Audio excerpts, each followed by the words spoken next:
You don't want to be the one that you don't want to be the last one. If you're able, it would be wonderful to have people who are on the deck to sit on the ground, because we're just not sure what the pulling support capacity of the deck is. It's never been, I mean, I guess Brenda's had a birthday party and everyone survived, but only a few, we need a few volunteers to sit. A few volunteers. Yeah.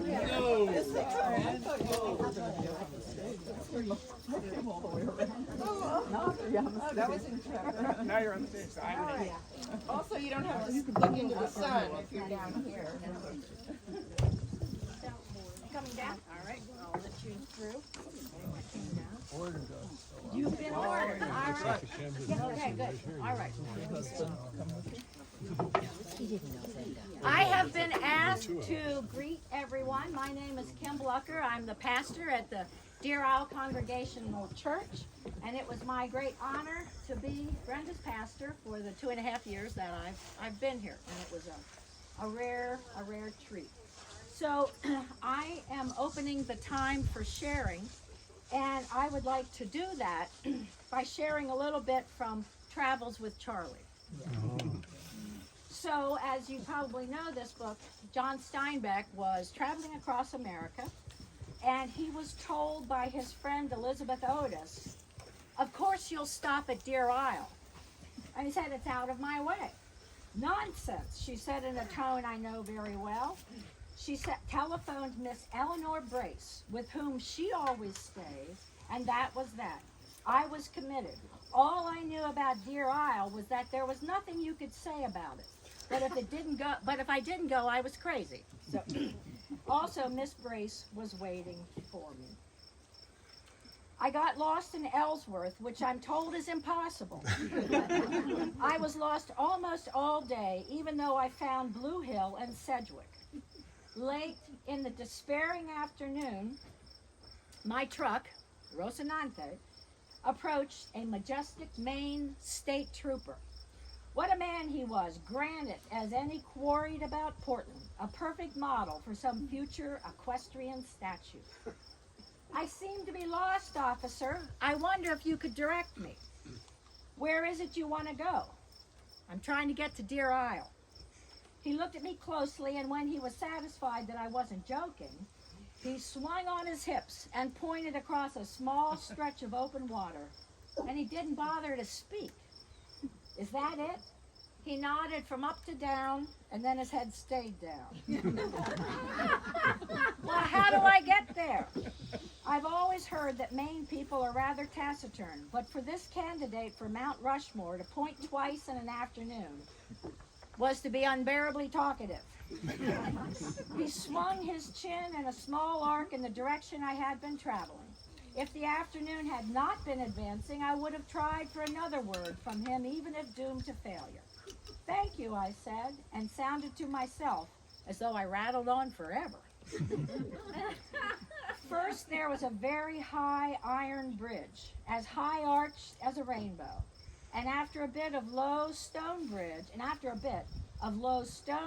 built in the shape of an S-curve, I was on Deer Isle. My written directions said that I must take every road branch that turned right, and the word every was underlined. I climbed a hill and turned right into pine woods on a smaller road, turned right on a very narrow road, and turned right again on wheel tracks on pine needles. It is so easy once you have been over it. I couldn't believe I would find the place. But in 100 yards, there was the great old house of Miss Eleanor Brace. And there she was to welcome me. So, of course, we know that Steinbeck spent 2 nights out in this driveway in his truck camper, Rocinante. And probably the rest doesn't need to be told.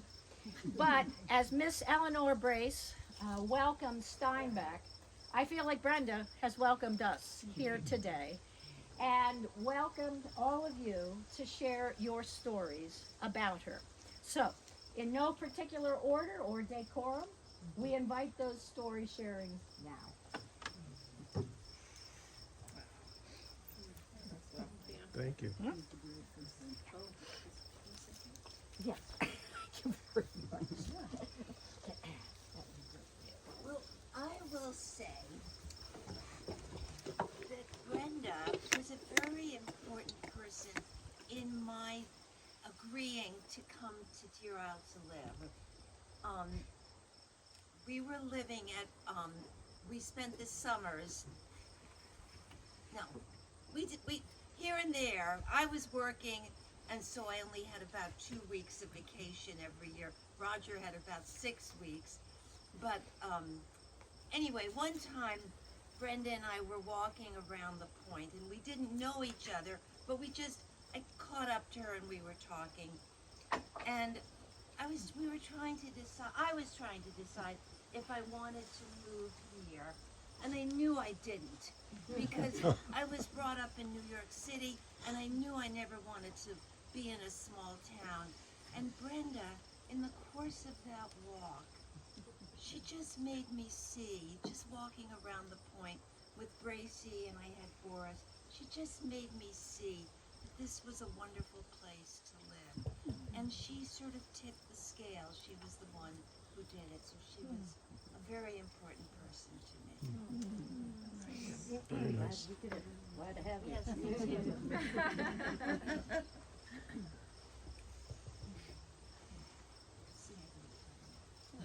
You and Joan? Are you ready? Sure. I'm Joan Weaver. Brenda was one of the first friends of Theo's that I met when I came here in 1991. In the 90s, we socialized with her and Catherine Butler and the Hodermarskis and the Rifkins, Stephanie Levy and her children, and with Anne Claude Cotty when she came back to Stonington after living in Alberta in the early 1990s. Brenda was still working as an art editor in New York and renting this house out, and later decided to add that beautiful winterized space so she could give up New York and live here year-round. She embraced island life and made many friends, whom she gathered in this house every July 20th for wonderful birthday parties, up until her 80th birthday.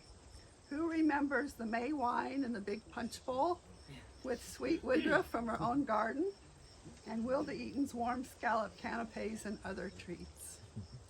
To Allison and others, I've noted that Brenda knew and used more complimentary and exuberant adjectives than anyone I knew. Her emails were liberally laced with thrilling and superb and stupendous and multiple exclamation points. In the Morning Writers group, she wrote delightful stories about her life that became Waltzing with Gracie. The launch of her book in 2012 was celebrated in readings at the Opera House, Dockside Books, a big party at the Park Avenue apartment of her dear friends Blakey and Bob Worth. She was also the secretary, quote unquote, of that Deer Isle Writers group in the morning, sending us weekly emails for years. Her humorous and original handmade books with her own illustrations, first in pasted layout and later with design software, were delightful. I helped her with the first of the digital books, a charming and witty tall tale called Flim Flam for a Nephew, followed by opera trio, Gabby's Guide to Maine, and others. She loved her family and her friends and this house and her beautiful and bountiful garden and opera and of course her corgis, Gracie, Gabby, and Lila. And as Edie Holland observed, it's nice to think of her reunited with them and waltzing. Today I brought a few favorite photos and the tribute that Brenda wrote for Nancy Hodermarski, which she wanted read at Nancy's memorial last summer. It ends with a Rilke poem that Nancy had read at the gathering when Gracie died. And Allison has it now. Thank you. Thank you.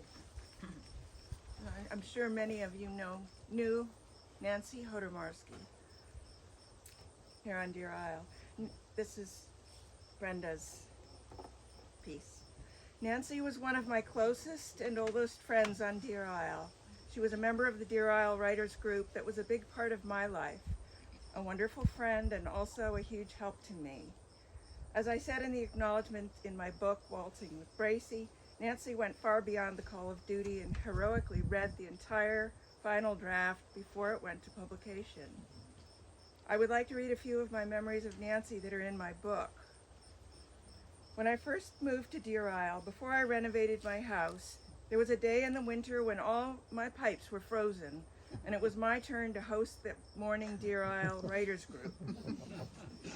In the frozen kitchen where we wrapped in blankets with our feet up on footstools, I asked Nancy if I was crazy to inhabit such a big, blustery house. And Nancy answered in the most Nancy way, saying, "Don't worry, in a few years you'll be complaining about the new houses next door." After which she promptly lowered the ear flaps of her Gore-Tex hat and pulled the Hudson Bay blanket up to her chin. And then after only a few minutes of polite conversation with clouds of steam hovering around their mouths, the intrepid members of the Deer Isle Writers Group said goodbye. The shortest meeting ever. Nancy rescued me numerous times, most notably when my house was under renovations and I just had to get away. At the last minute, she helped me sign up and whisked me away to a marvelous writer's workshop, which gave me a refuge and quiet solace.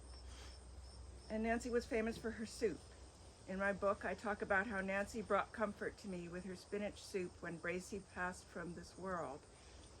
She had tears running down her cheeks. At Bracy's burial, Nancy read stanzas from one of Rilke's love poems to God. Now I'd like to read that poem to you for Nancy. God speaks to each of us as he makes us, then walks us silently out of the night. These are the words we dimly hear. You sent out beyond your recall, go to the limits of your longing. Embody me. Flare up like a flame and make big shadows I can move in. Nearby is the country they call life. You will know it by its seriousness. Give me your hand.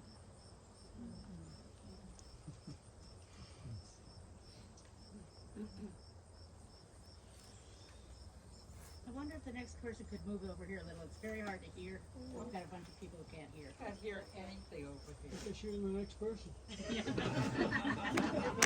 No, I have a loud voice, but I'll Does this work?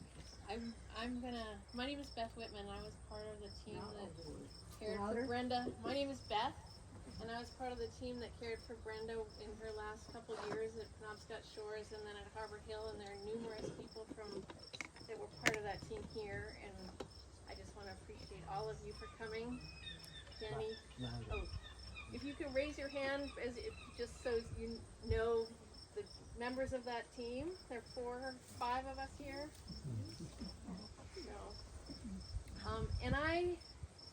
And I'm going next because I was part of helping Brenda get on the. Can't hear anything. Okay. Can you move in a little bit? Okay. Go to the middle. People Go to that the are quite All right. up here. Is that better?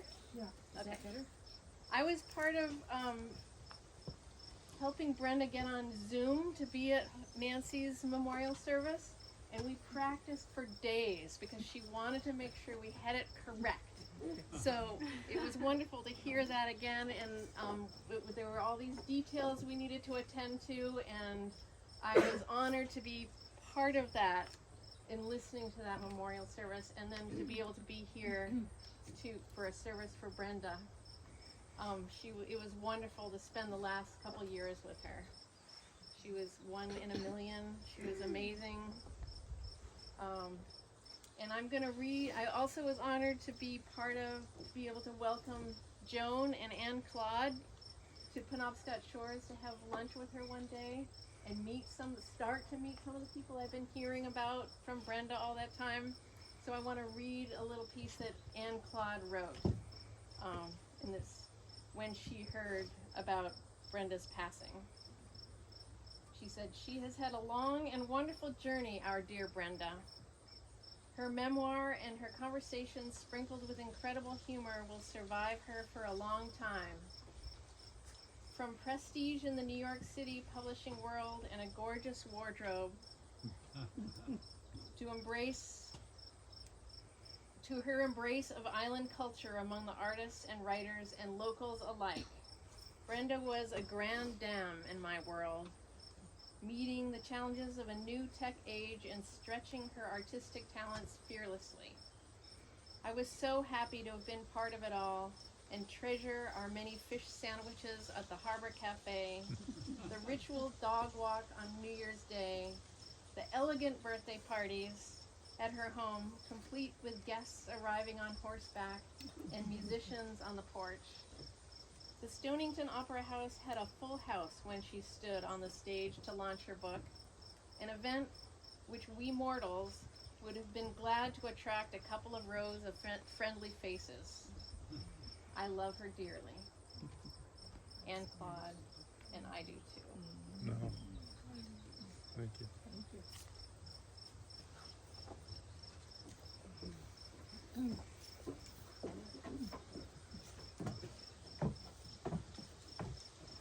My name is Claudette Kidd, and I, among many of you, know how multifaceted Brenda was. She was part of the writers group. She was very active in very many organizations. The one that I'm going to focus on is the Historical Society part of her.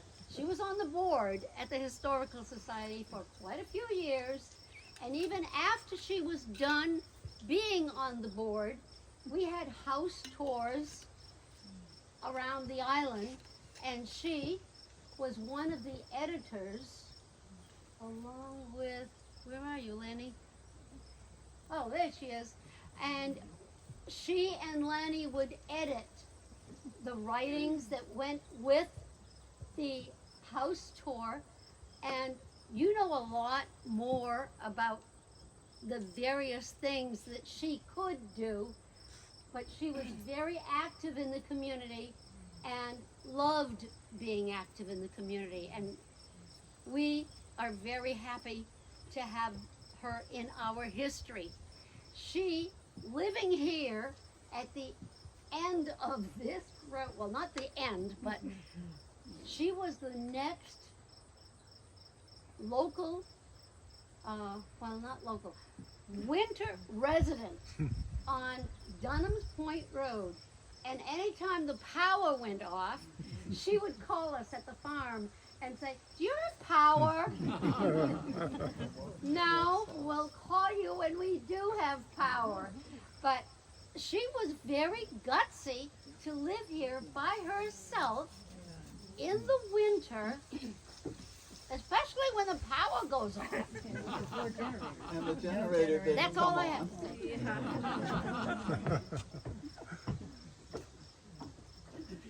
So she walked, actually one time when the power went off, she walked down to Jeff Wakeland's house, which is just next, one door and then the next door, knocked on the door. "Do you all have power?" And Jeff would say, "You walk down here, Brenda?" Stand up, Lucy. Oh. "You walk down here, Brenda?" And she said, "Of course I walk down here." And so Jeff came back up. With long story short, they finally realized that the generator wasn't working. It hadn't been serviced, but anyway, they got it working that night. But again, just really a wonderful person.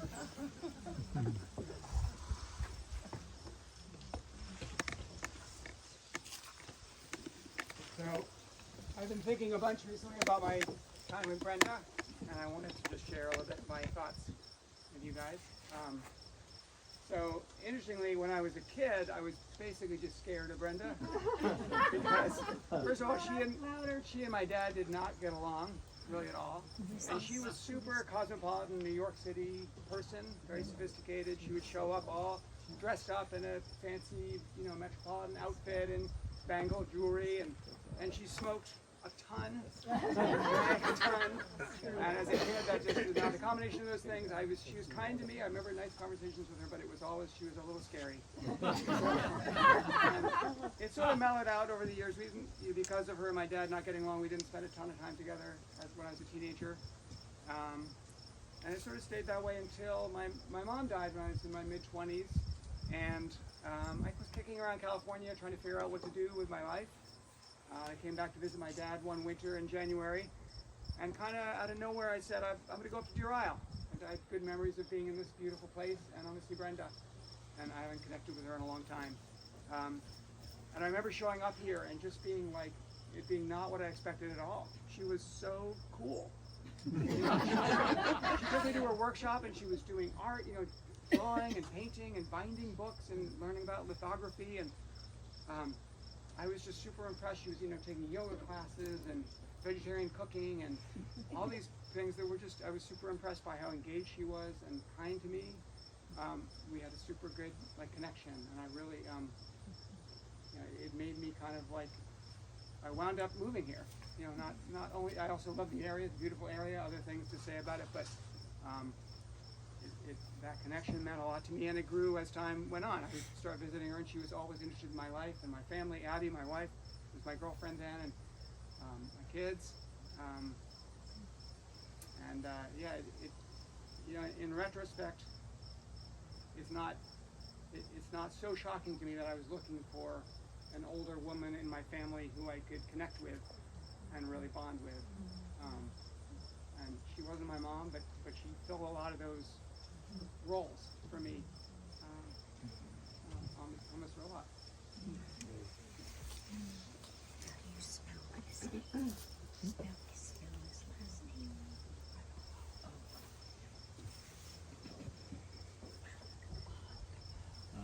As an anecdote, my name is Lauren Kidd, and my wife just recently spoke. And I just want to say that my sister, Carol Bridges, and my cousin, Linda Stratton, had the privilege of coming down here. They were invited down when John Steinbeck was here to be interviewed, because they had read that book during class, and therefore he wanted to know about what they felt about it and so forth, and so that was kind of a neat thing for them. Interesting.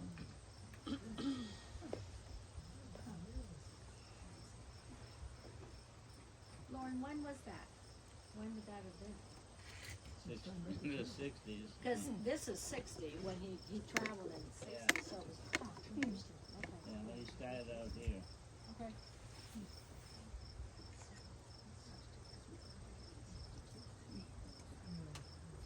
My name is Jenny, and I had the profound privilege and honor of getting to spend 3 to 4 days a week for the last almost 2 years with Brenda. Wow. I'm so glad. Thank you, Beth, for reading Ann Claude's message, because listening to Brenda tell her stories and listening to you all and Ann Claude tell the stories, there is a part of me that really wishes that I had known her, but then of course I couldn't have been in the role that I got to play here at the end of her life if I had known her then. So fascinating to put the pieces together of this incredibly complex and dynamic woman who I cherish, and I know most of you here do too. I just wanted to share a little bit with you about these last years, and particularly the last few months for Brenda. When she ended up in Harbor Hill after breaking a hip, she continued to just astound us by bouncing back. She just kept bouncing back and bouncing back, despite all odds at some times. But you all know her, and especially those of you that know her well, you're not surprised at all that she was able to keep bouncing back. She definitely had resolve and will, and a healthy dose of fear of death. it was really beautiful to witness her ability to transform and evolve even at 95, 96.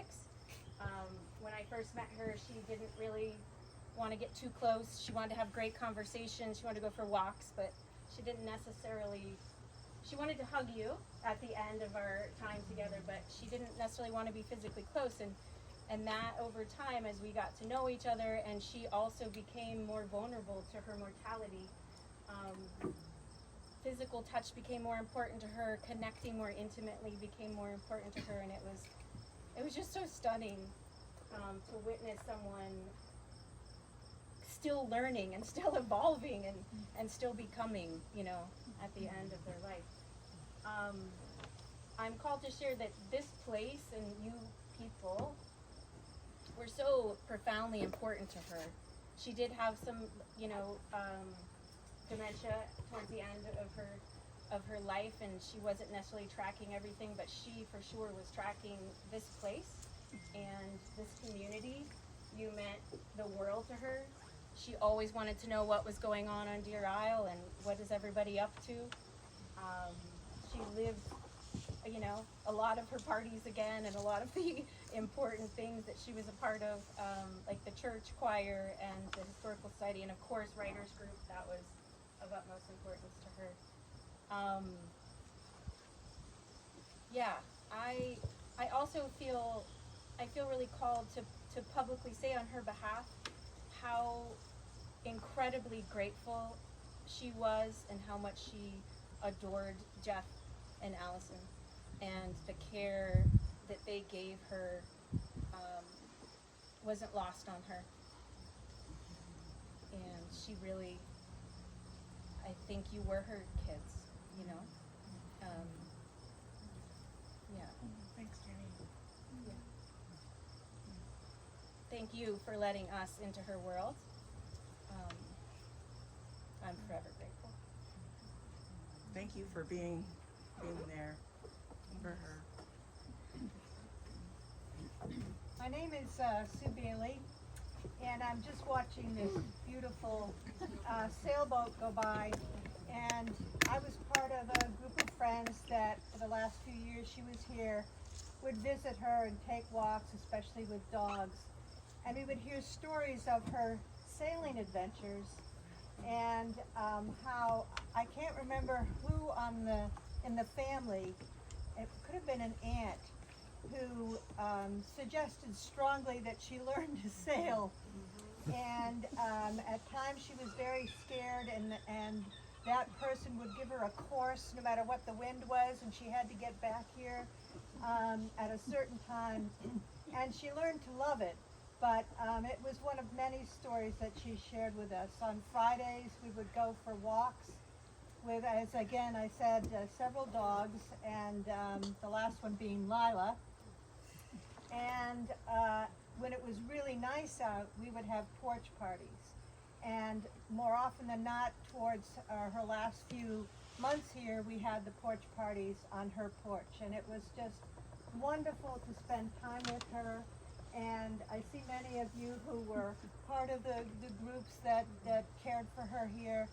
And to hear the adventures of her in New York City, and how they would go to these parties in various apartments, and they would always listen to see if a better apartment was available during these conversations, and they would hurry up and move because they heard about these various places that were maybe 50 square feet bigger than yours. So it was fun to hear about that and her travels. She talked at length about the McCarthy era and the effect it had on her parents, specifically her father, and what a scary time it was.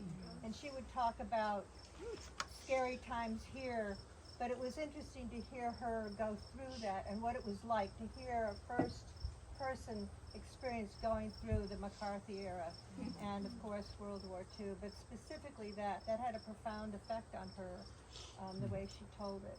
But it's interesting. It's lovely to be back here. I love this place. I loved Brenda, and we had wonderful times here.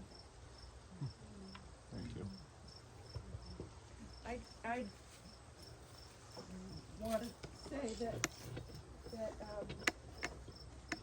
my relationship with Brenda was a little complicated because my father and she were not on the best terms. And but as a young woman, I believe that my work life, which was in architecture and history of architecture, and research writing, was in part came about in part because Brenda was a professional woman in the 1960s when I was in elementary school, and you know, she was a real role model for me in that sense. And she was, you know, she was artistic and she appreciated what I was doing, and I also want to say that my Aunt Agnes, my great Aunt Agnes, who is this guy's mother. No. Not her son.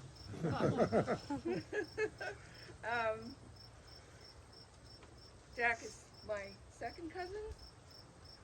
Your father knew all the relationships. Dad I and you never were cousins. knew who was who. First once removed. Thank you.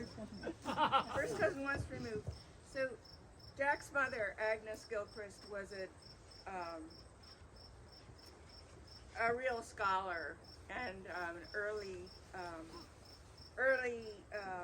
one of the first women to seriously study and publish architectural history, and she was a founding member of the New York City Landmarks Commission. And she also, another woman, and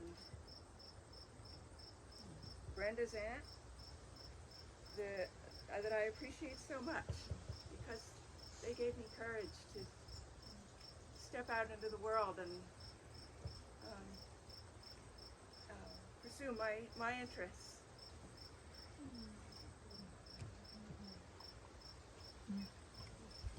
I'm Jim Dove.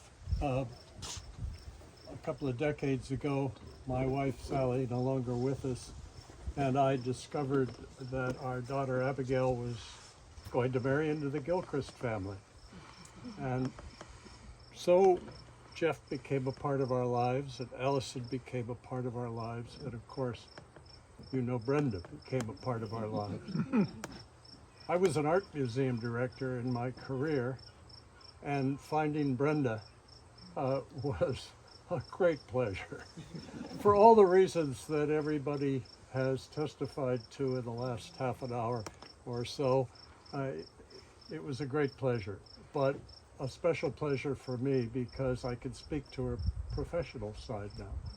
Not too much has been said this afternoon about her time in New York or her professional side, but Brenda made a difference in the art world, in the work she did for art book publishers as an editor, in the work she did for major museums in New York City and perhaps elsewhere.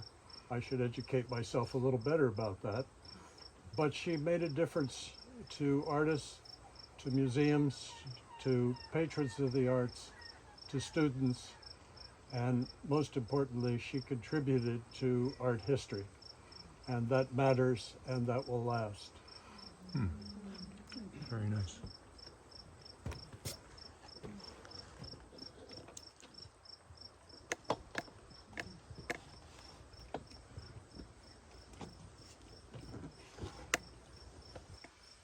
I'm Sarah Bowen, and I had the profound pleasure, and I'm so grateful that I ended up being the publisher for Waltzing with Bracy, with Henry James, who designed it, and my spouse Jane, who edited the book.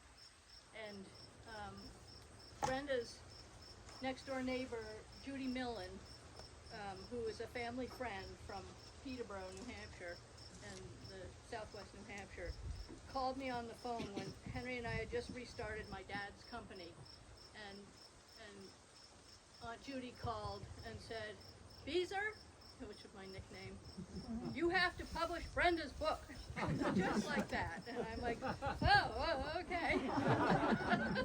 And and I did, and we did, and we got to be good friends with Brenda in the latter part of her, the very latter part of her life. We got to come here many times and hang out with her, and we had a lobster bake down on the rocks, even though she didn't eat it. But she, very, and to put on, help her put on the book launch at the Opera House was, no publisher gets 200 people at a book launch. They just, unless you're, like Stephen King's publisher or something. But it was such a blast to see Brenda get recognized and to have all the people reading. And my friend Kent Allen and I played the music, and we brought the hors d'oeuvres from New Hampshire. And anyway, I'm so very grateful that someone my dad's age, I think they were born the same year, and there are all sorts of intertwining connections with Brenda, and every author that I've published, the very successful ones, in my opinion, are the ones I have all those connections with, and Brenda's right at the top, so I'm so grateful. Thank you.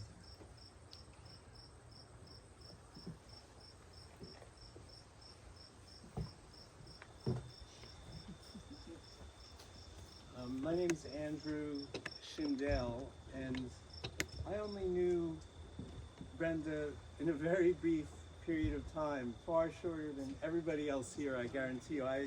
I got to sit with Brenda maybe half a dozen times in the last couple of months of her life to give Jenny a spell, or Beth, who were with her for years. And coming over for this, because Brenda was just so wonderful to be with,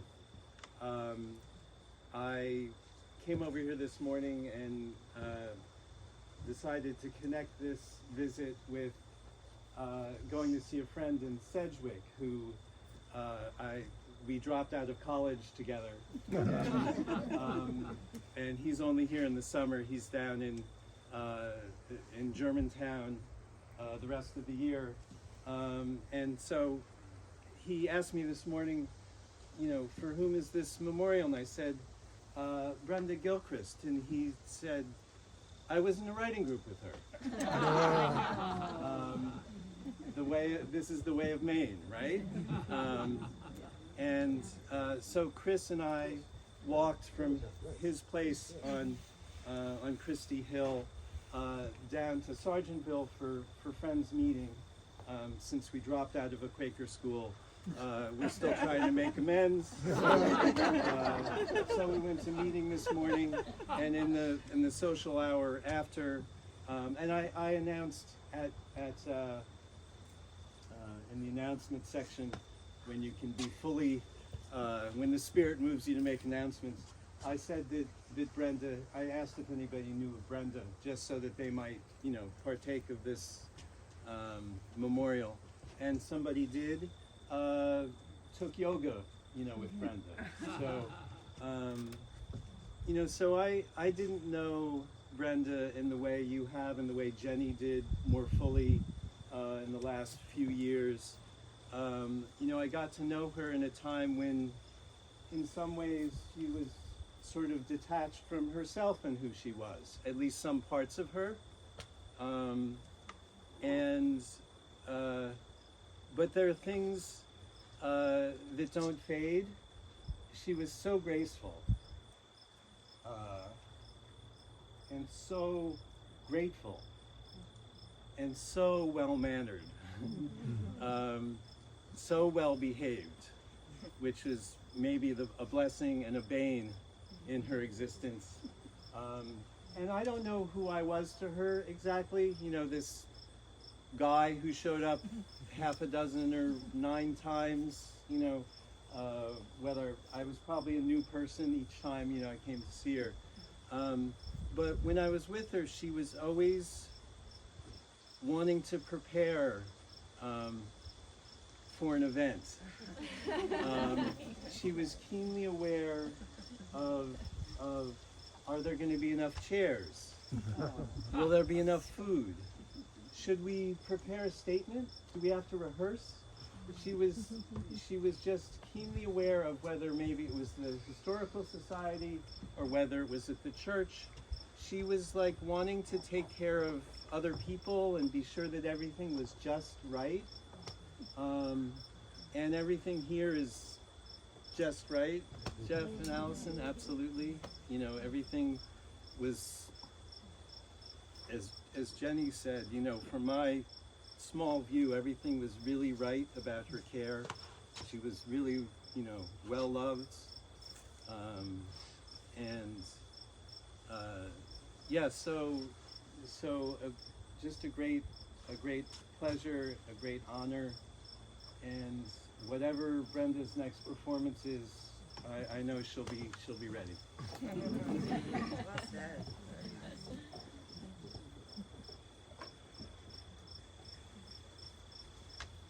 Allison, I have a sailing story about Brenda. Oh, let's hear it. My name's Walter, and Brenda was my first cousin once removed. Walter, can you move into the middle so everyone can hear Okay. you? So my grandpa was Gerald Warner Brace. And Aunt Eleanor was, of course, the Grand Dame of Dunham's Point at the time when she inherited the house. But my grandpa designed a boat for Aunt Eleanor. It was named the Roaring Forties. It was a 17-foot centerboard sloop. And the reason it was called the Roaring Forties, there was two reasons. One is the 40-degree latitude in the Southern Ocean is the storm. It was the frightening 50s and the Roaring 40s. But Eleanor was in her 40s, and she was full of storms. Eleanor was a force of nature, and she taught Brenda to sail and was a taskmaster. And everything had to be correct in the Brace world of sailing. Everything had to be correct. So my mom was Barbara Brace, Brenda's cousin, and they sailed together quite often. So one day they took off to Bear Island in the 40s to go see Bucky Fuller. and they arrived on Bear Island, and you could beach the 40s, and she was son of Richard. So they beached her and went up, and there was Bucky Fuller holding court and was surrounded by people in a tall chair, and he was introducing his new invention, which was an ear horn. He was going deaf, and he was showing his new invention so he could hear people, right? And this is one of Brenda's favorite stories. And so that was all well and done, but the tide had gone out. And the 40s was too heavy, so they had to wait for the tide to come back up, and they lost the wind coming home. And so they paddled, and there was no power, no nothing. And so they come around Eagle Island, and they're here, and there's Eleanor on the porch, ready to admonish them, listening the wind. And it was one of Brenda's favorite stories. So anyway, that's the Eleanor, Bucky Fuller and the 40s story. When I have I've known Brenda my whole life, and she was always sort of mysterious to me. We were at Parker Point. This is our 90th year over there. My grandpa bought it in '35. But Brenda would come, and it would be an event. And she was so elegant and so. She was the vestige of the class of Braces that we used to be. Because my grandpa kind of moved us away from that, and he admired the working class people much more than the debutantes. But Brenda just became this amazing person when she was here, and I think a lot of it has to do with the support you all showed her. Because she just was charming and was friendly and was cheerful and creative. And I never forget, my daughter, Miss Megan, got accepted to Bryn Mawr in her master's program. And we were sitting on the porch there, and I've never seen Brenda that animated in my life. And she shrieked, "My mother went to Bryn Mawr!" 1916, her mother, Elizabeth Brace, went to Bryn Mawr, and we never knew this. So much of Brenda we got to know in her later years. It was lovely. Love you dearly. Thank you. Thanks, Walter.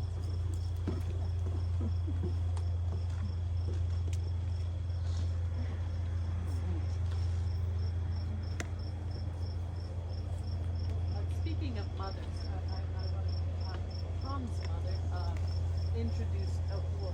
took us to see Brenda at the release of, I believe it was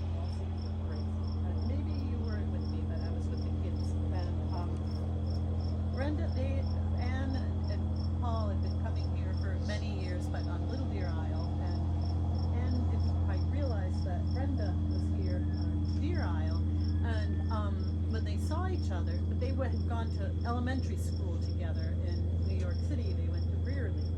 And so Anne saw Brenda and she said, I remember you. You were the captain of the white team. And and Brenda said, you were the captain of the red team. It was as though they still had this fierce competition. With, and for me, Brenda always won because Brenda was very athletic and amazing. So over the years, I got to know Brenda through the writers group, and I thank Tom's mom for introducing me to all of the writers, because that's how I got in this illustrious group. It's an amazing group of mostly women, but some amazing men too. And over the years, I was just amazed at Brenda's bravery, as she was such an independent woman. And I loved her stories of New York. I'm from New York, so we could just sort of talk about, especially when I moved here year round, and I would drive her sometimes to her eye appointments, and you know, we would just talk wistfully about New York. And I remember her stories about all of the people she went out with, and she was just hilarious. And you know, she was on one hand, you know, very controlled and yes, well mannered, but she also would be outlandish. And she also, I do want to pick up on your mention of the McCarthy era, because we talked about that too, and how she said that I believe it was her father, was called before the House of Un-American Activities, and was it John Foster Dulles who intervened and said, you don't have to go to that meeting. It's not legally binding. And he didn't go. She also talked about, and that saved him, you know, from being blacklisted and having his life ruined. And she also talked, it was very important to me to hear her talk about what it was like to be in France, and having to come over. I guess she wasn't in France, just as the war, England, sorry, just as the war was beginning, and just how scary that was, and how she was sent here on her own, and you know, and she learned to be such an independent and brave person from early on in life. And then I'll always remember that and appreciate that, and how she did that with a smile too.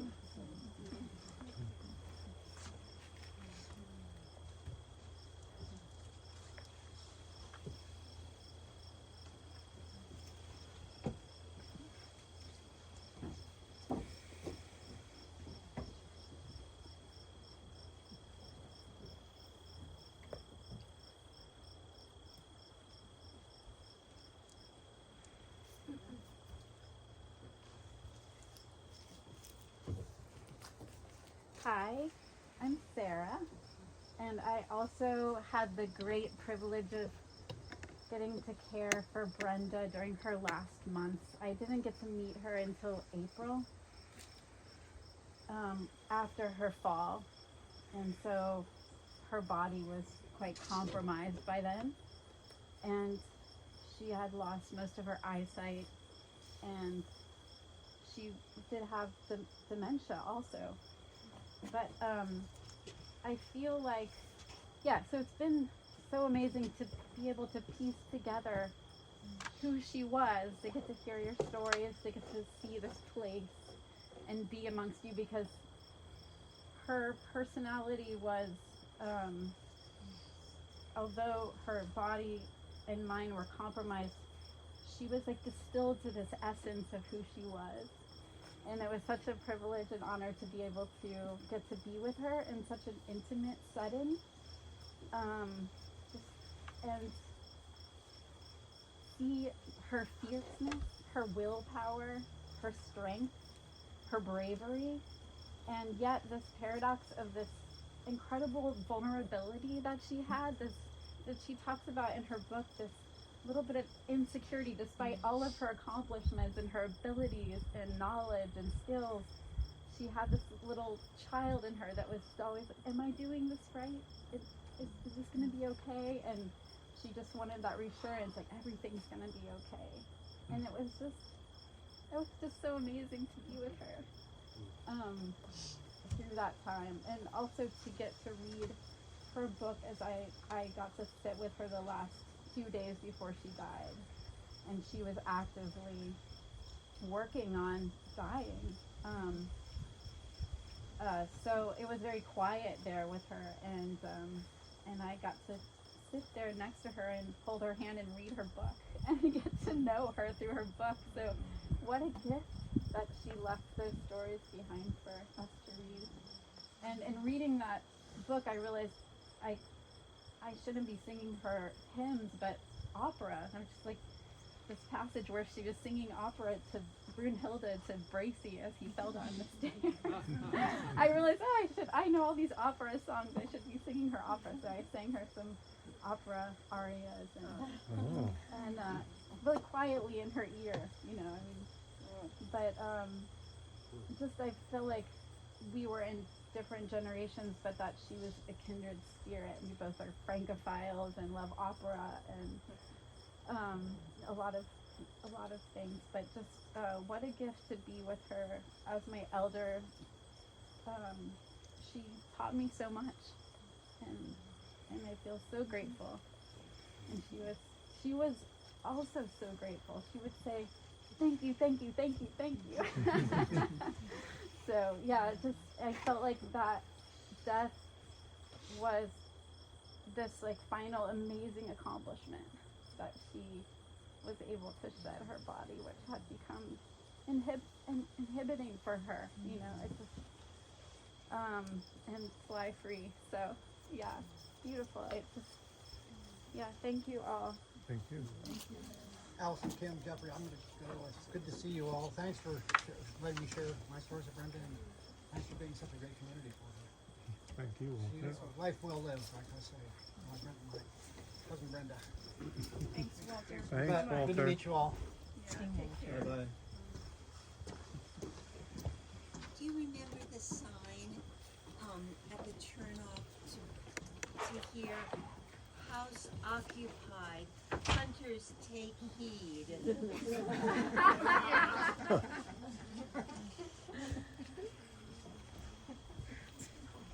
I just have to say for a minute, after the talk of opera, when I told a friend all of ours down the road, Ginger Lester, that I was coming, invited her to come along, she said, "I can't go, but I would like you to take this book that Brenda made that has, you know, synopsis in 4 lines, you know, all these operas." And that was something that I like listening to it on the radio, and my daughter was a singer, and she would describe her ways of getting to the opera later on in life, and I was so impressed because I love public transportation, which is a hard thing to, you know, make use of around here. But between Brenda and Joan, we were were masters at figuring out public transportation to get places to do the things that they loved, and then I was also part of her care a little bit in the bone builder class that she came to every week for several years here before she moved. We got older, I don't know, anyway. It was a good class, and she was always an addition to it with all the people. So, anyway, I'll leave this around to look at.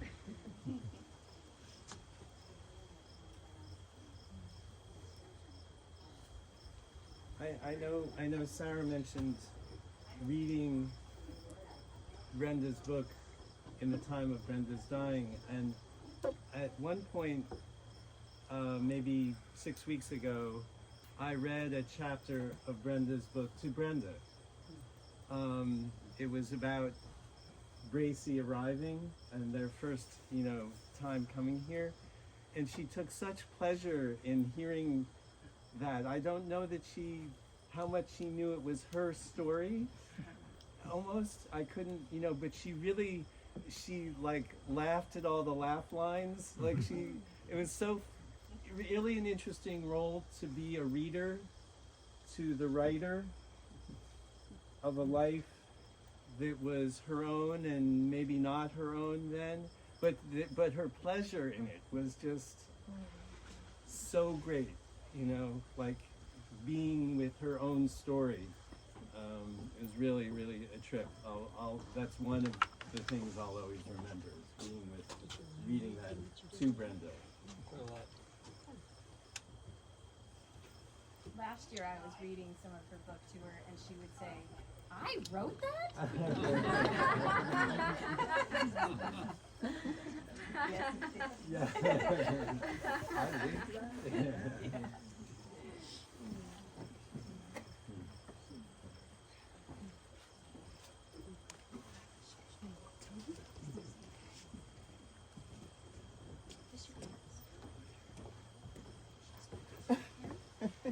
You want me to tell?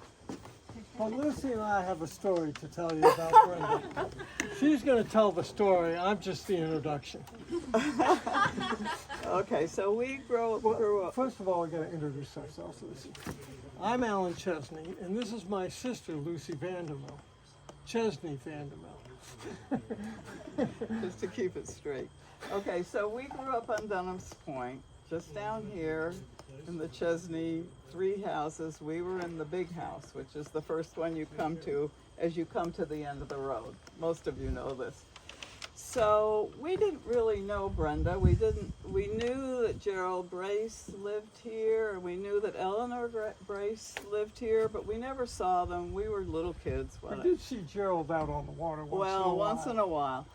So, but then Brenda began coming to church, and she was singing in the choir, and she had a beautiful voice, but at this point she couldn't see, but she would hum, and I could hear her one Sunday humming the tune, and she had a lovely voice. Anyway, I would drive her home often from church, but she always liked to see, where do you live? Or where's the farm? Or where does Alan live? Or whatever. So we would drive around a bit, and then I would bring her home. Well, one Sunday I brought her home, and I said something about her garden. She said, "Oh, you have to get out and see it." So we looked at the garden. We walked around here and looked at the view, beautiful view, and it was time for me to go. And she came up these stairs like a deer. She just was like lickety-split up those stairs. Now this was maybe 4 years ago.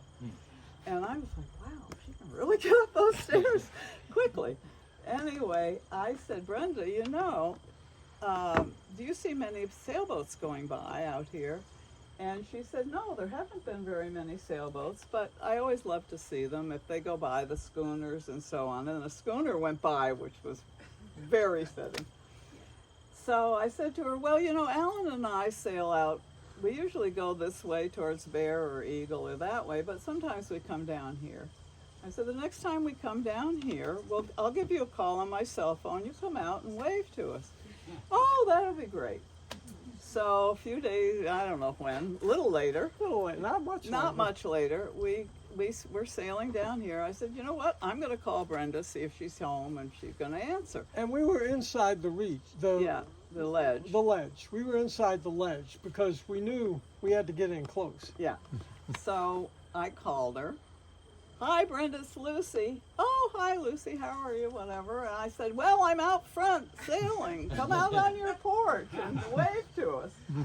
So out she came, and she stood here and she waved. I'm talking to her still on the phone. "Oh, it's great. Oh, yeah." So that was a testament to her.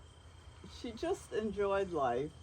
She was physically amazingly able until y'all saw her, but she just a wonderful person, as everyone has said. She spread joy even then. Yeah, exactly. We come by, occasionally we'll sail by here, and we'll think of the time Brenda stood out here, and she just loved sailing. She loved boats. She loved the water, and she spread that back to us in no uncertain terms. Yeah, exactly. Thank you.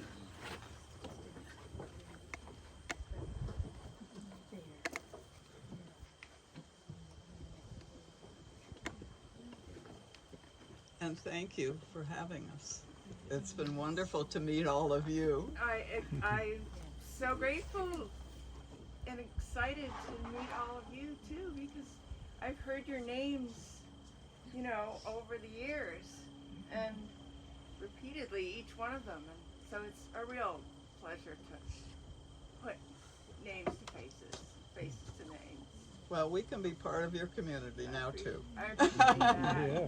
That's so nice. All of you. Thanks. Will I host the registry? Well, I'm one in a long line of introverts, just to let you know ahead of time. Oh, good. It was also very wonderful to know that she had you and Jeff as her support.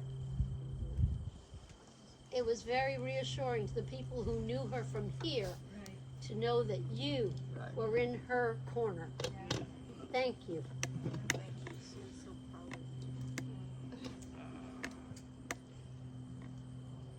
Well, are there any more? I see Pastor Kim. Are you still here? No, No? she had a meeting. Okay, then perhaps we'll wrap it up and we can go back to eating and drinking and or getting on with your lives. But thank you all so much for coming. It's really been Thank you. just so lovely. Really, just terrific to meet you all and hear your stories. Yeah. Yeah.